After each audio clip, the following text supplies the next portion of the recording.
সবাই এদিকে মনে দেন, এই কে কোনো কথা বলবেন না কাইন্ডলি। আচ্ছা, আমরা এখানে ব্লগার প্লাস ওয়ার্ডপ্রেস এই দুইটা কিভাবে আমরা ট্যাগ ম্যানেজারটা সেট আপ করবো এটা দেখাই। সবাই আমরা প্রথমে আমাদের ব্লগারে যাব, ব্লগারের আমরা ড্যাশবোর্ডটা ওপেন করে নিব।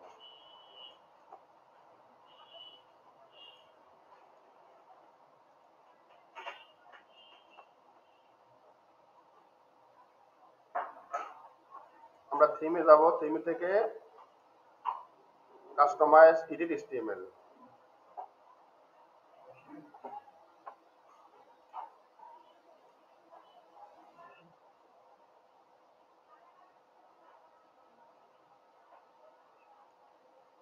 আচ্ছা, তারপরে আমরা এর পাশাপাশি গুগল ট্যাগ ম্যানেজারে যাব।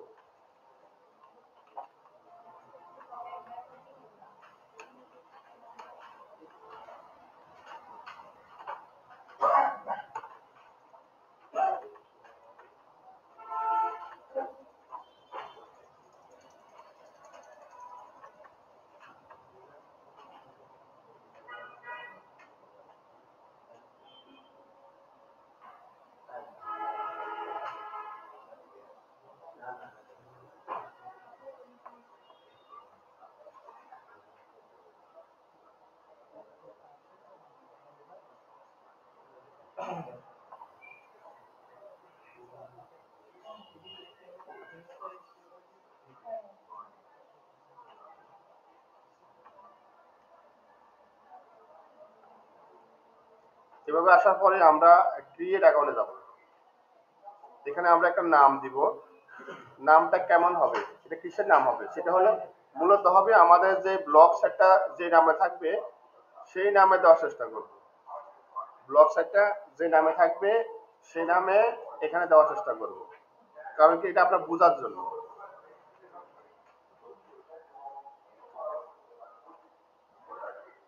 আচ্ছা, তারপর এখানে আমাদের কান্ট্রি কি দেব।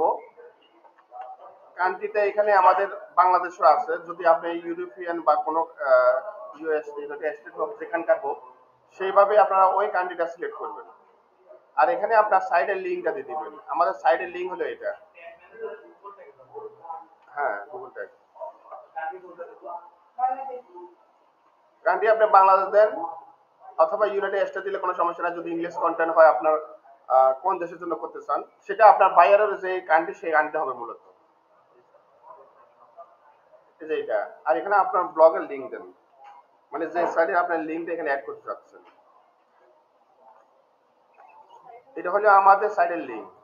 তারপর হলো এখানে আমাদের একটা ওয়েবসাইট, যে প্ল্যাটফর্ম যেটা সেটা আমাদের একটা ওয়েবসাইট, সেই ওয়েবসাইটের জন্য করতেছে, এই জন্য আমরা ক্রিয়েটে ক্লিক করব।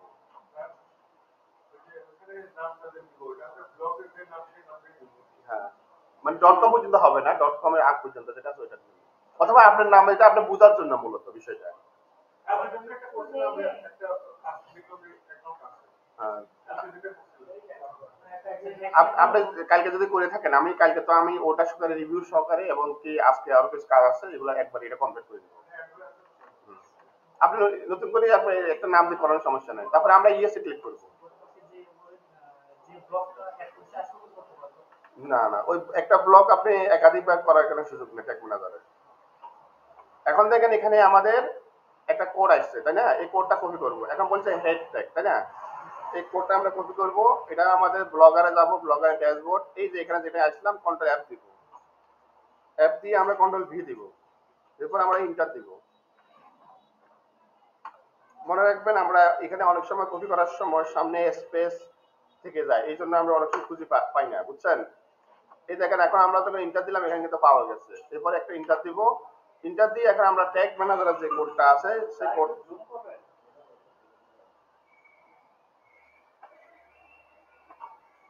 এটা হেডের নিচে এখন আমরা যেটা কপি করলাম, এই যে এটা, এই কোডটা আমরা এখানে দিয়ে দিচ্ছি এই যে হেডের নিচে।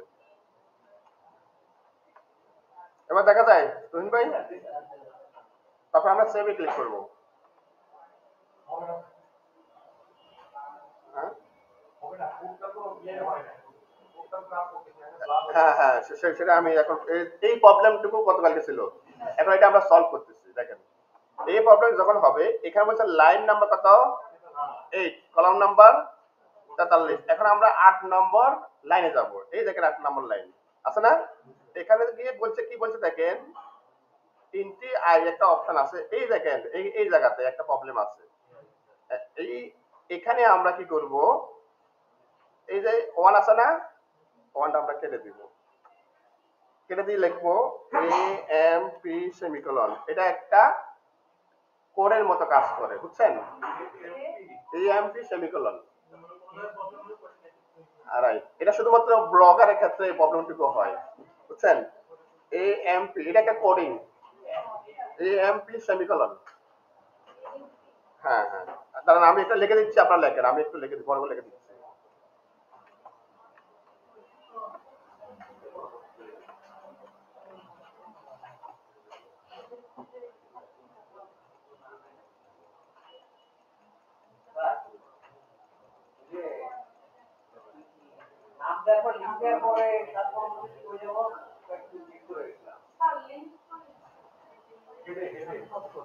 আচ্ছা, আগে আপনার এখানে দেখলেন, আমি রেকর্ডটা কমপ্লিট করে আমি প্রত্যেকের কাছে যাবো, আপনার করেন একটা অপশন করেন AMP সেমিকোলন, বুঝছেন? এই জিনিসটা আমরা টাইপ করব কোথায়, এই জায়গায় এখানে একটা এন্ড আছে, এন্ড এর পরে একটা 1 আছে, বুঝছেন? বা আই, এইভাবে এই ধরনের কিন্তু একটা অপশন আছে দেখেন, আই, এই দেখেন 1 আছে, 1, এই জায়গায় AMP দিব, এবার আপনি সেভ করেন। না, আপনি এন্ড বাদ দিয়ে লেখেন। এই দেখেন কি বলছে, সাকসেসফুল।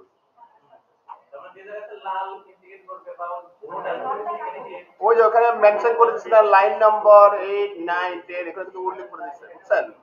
ওইখানে হলো ইস্যু। এই আমরা যখন ট্যাগ জেনারেট করতে যাব, এই ইস্যুটুকু থাকবে, থাকলে এটা আপনাকে ওই যে লাইন নম্বর যেটা বলছে ওই লাইন নম্বরের সমস্যা হয়েছে, বুঝছেন? এখন আমরা এটা কিন্তু কমপ্লিট হয়ে গেছে, তারপরে আরেকটা কোড বাকি আছে। এখন আমরা বোর্ডেতে যাব, এই বোর্ডটা খুঁজবো, বোর্ডে থেকে এখান থেকে কন্ট্রোল F দিব, কি দিব, কন্ট্রোল F, এরপর কন্ট্রোল V দিব, এরপর আমরা ইন্টার দিব, কি দেব, এই দেখেন এই বোর্ডে পেয়ে গেলাম, এখানে আমরা ইন্টার দিব। ইন্টার দেওয়ার পরে এখানে যে কোডটা আছে এই কোডটা আমরা কপি করে নিব, এরপরে ওটা সেভ করব।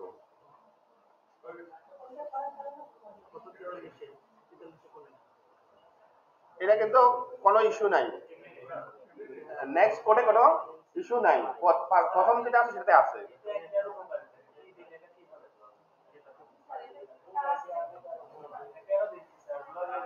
খুব ভালো কষ্ট প্রচার করছে।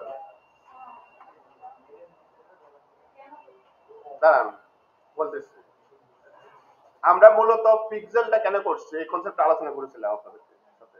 কেন আলোচনা করেছিলাম, কোন ভিজিটর যদি আমাদের ফেসবুকে আসে, ঠিক আছে, এখন আমরা আগে ফেসবুকে অ্যাড রান করব, কি করব, অ্যাড রান করব।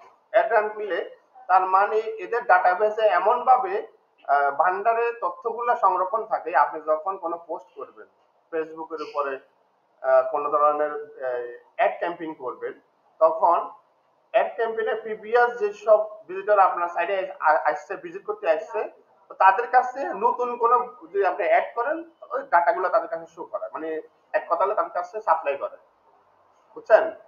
আপনার ওয়েবসাইটে এখন একটা ভিজিটর আসছে, এখন আপনি একটা গুগল অ্যাড ক্যাম্পেইন করতেছেন, এখন ওয়েবসাইট থেকে ওই যে যদি অ্যাড ক্যাম্পেইন করেন, ওয়েবসাইটে যেসব ভিজিটর গুলো আগে ছিল তাদের কাছে ওই তথ্যগুলো পৌঁছায়, বুঝছেন? তথ্যগুলো পৌঁছানো, তার মানে আগে যে ভিজিটর গুলো আসছে তাদের কাছে আপনার নতুন কোন তথ্য পৌঁছানো, এই কাজগুলো সাপ্লাই করে এই ট্যাগের মাধ্যমে।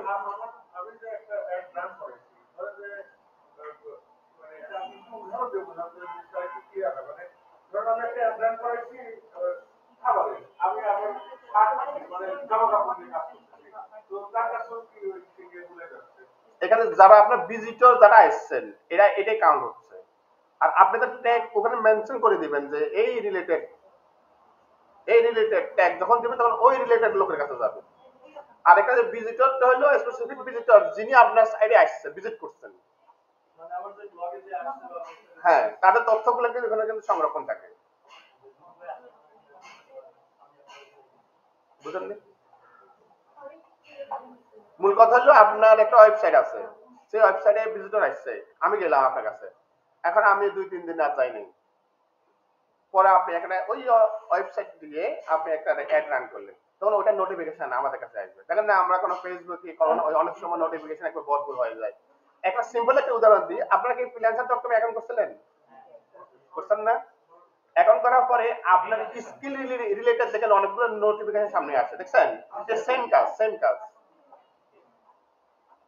মানে ওই রিলেটেড আপনার ভিজিটর মানে রিলেটেড স্কিল যারা আছে তাদের কাছে তথ্যগুলো পৌঁছানো, এগুলো ডাটাবেজের কাজ। মানে মানে তথ্যগুলা আপনার এক কথা হলো ওরা পাঠাবে, তথ্যগুলা পাঠাবে যে অমুক একটা কি পোস্ট করছেন, সে পোস্টের এটা আপনার সামনে আসবেন। এগুলো হলো এর মূলত। হ্যাঁ, আমরা যখন অ্যাড রান আপনার গুগল অ্যাডস শিখাবো তখন এখানে আরো ক্লিয়ার হয়ে যাবেন। এখন একটু সাধারণ নেন যে আমরা এটা করলে এই উপকারটুকু হয়। এখন দেখেন যদি ওই ধরনের নোটিফিকেশন আসে, আমরা এখানে ক্লিক করবো, ভিজিট করবো না, যে এই সাইডের মধ্যে আমরা ভিজিট করব, তখন ভিজিট করলে কি হবে, প্রোডাক্ট সেল হবে, ইনক্রিজ হবে, অপটিমাইজ হবে, আস্তে আস্তে ওই সাইটটা ডেভেলপ হবে।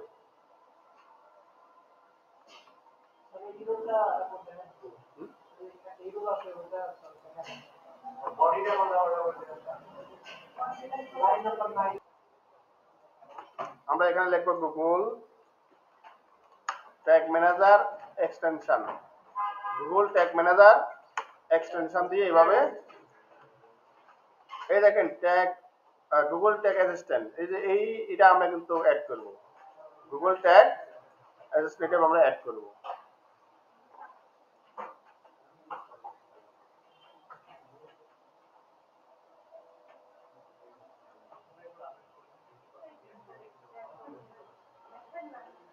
অর্থাৎ এটা হলো একটা এক্সটেনশন।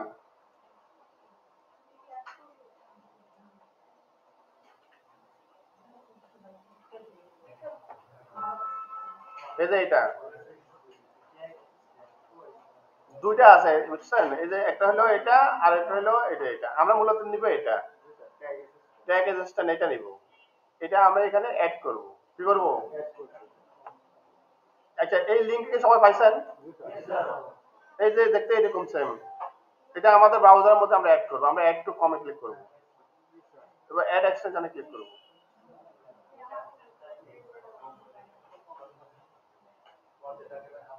দেখেন এখানে কিন্তু এটা অ্যাড হচ্ছে না, আমরা পিন করে নিলাম। এখন আমরা যে কোনো সাইডে আমরা যে গুগল যে ট্যাগ ম্যানেজারের ড্যাশবোর্ডে না দিও, আমরা যে কোনো সাইডের জন্য যে কোনো বায়ারের কাজগুলো আমরা চেক করে দেখতে পাবো যে এটাতে ট্যাগ ম্যানেজার অ্যাড আছে কিনা। আচ্ছা, এখন আমরা যদি এখানে ক্লিক করি, দেখেন এই আমরা এক্সটেনশনে যদি ক্লিক করি, ক্লিক করলে আপনাকে ওরা একটা আউটপুট দিবে। কি দিবে?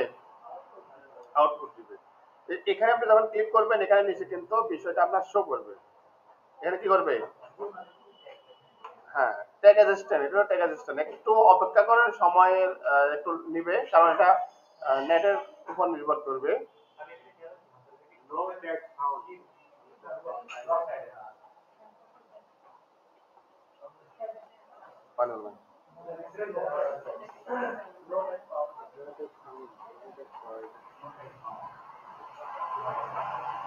এই যে পাইছে, রাইট, এটাও আমার আগে ছিল এইভাবে, এই দেখেন পাইছে, দেখছেন? একটু যে বলছেন তাকে ধন্যবাদ। অর্থাৎ আমরা এটা পেস্ট আমাদের যে ব্লক সেটা রিলোড দেওয়া ছিল না, রিলোড মানে করার পরে এখন দেখেন এটা কিন্তু শো করছে, দেখছেন? তার মানে হলো আমরা তো ট্যাগ ম্যানেজারটা অ্যাড করছি, এটা হলো আমরা এই এক্সটেনশন দ্বারা আমরা চেক করতে পারবো। এখন আপনি ড্যাশবোর্ডে না দিলেও কি করতে পারেন, একটা বায়ারের, বুঝতে পারছেন এবার? এই আশা আপু, তুই আপু বুঝছেন? আপু বুঝছেন? আচ্ছা, সবাই এটা আমরা করি, ট্যাগ ম্যানেজার এক্সটেনশন আমরা সবাই অ্যাড করি।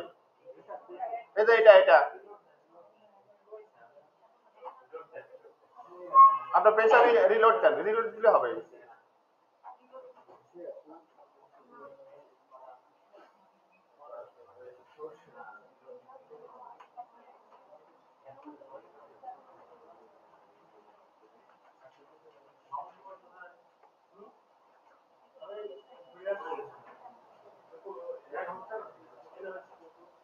এই যে এটা হচ্ছে না, কোন জায়গায় হচ্ছে না? কোন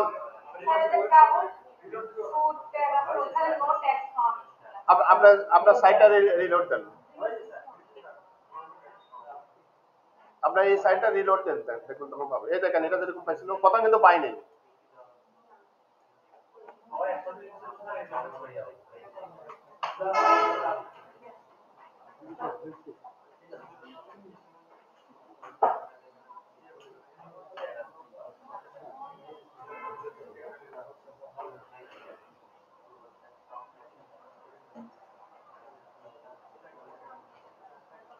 এখন আপনাদের যে ব্লগার ওয়ার্ডপ্রেসের যে সাইটটা না, এই দেখেন ওয়ার্ডপ্রেসের এখানেও দেখেন আমার এখানে দুইটা অ্যাড করা আছে কোড, বুঝছেন? এই জন্য দুইটা শো করছে। এই দেখেন এবার আপনার ওয়ার্ডপ্রেসে যেটা করছেন না, সেটাও দেখেন এভাবে সেম ভাবে দেখেন শো করবে, দেখছেন? শুধুমাত্র এটা না, আপনি যে কোনো সাইডের এখন আপনি অন্য একটা বায়ার আপনাকে কাজ দিচ্ছে একটা ট্যাগ ম্যানেজার সেটআপের জন্য, তাহলে আপনি এখানে একটা সাইডে এইভাবে যাবেন, গিয়ে কিন্তু এখানে আপনি এক্সটেনশন দ্বারা এখানে আপনি চেক করে বের করতে পারবেন আসলে এটা আপনার কাজ সেটআপ করা আছে কিনা। যদি সেটআপ করা না থাকে তাহলে আমরা যখন বায়ার হ্যান্ডলিং করব তাদেরকে এই অফারগুলো দিতে পারবো, বুঝছেন? এবার এখন আমরা এখানে থেকে পিক্সেল সেটআপ করা আছে দেখছেন এই সাইডের মধ্যে। এখন ট্যাগ ম্যানেজার অ্যাড করা আছে কিনা, এখানে থেকে ট্যাগ ম্যানেজার অ্যাড করা আছে দেখছেন এই সাইডের মধ্যে। এখন ট্যাগ ম্যানেজারের গুরুত্ব অনেক, আপনি যদি সাইডের মধ্যে এটা করে রাখেন অবশ্যই এর একটা ভালো একটা আউটপুট আছে। আচ্ছা এখন আমরা এই ট্যাগ ম্যানেজারের বিষয়টা মোটামুটি এখানে শেষ করব, আমরা আপওয়ার্কের বিষয়ে কথা বলবো। আপনি যে সাইডে করছেন ওই সাইডটা রিলোড দিচ্ছেন, এই যে যে সাইডটা এখানে করছেন একটু তাহলে অপেক্ষা করেন, হবে।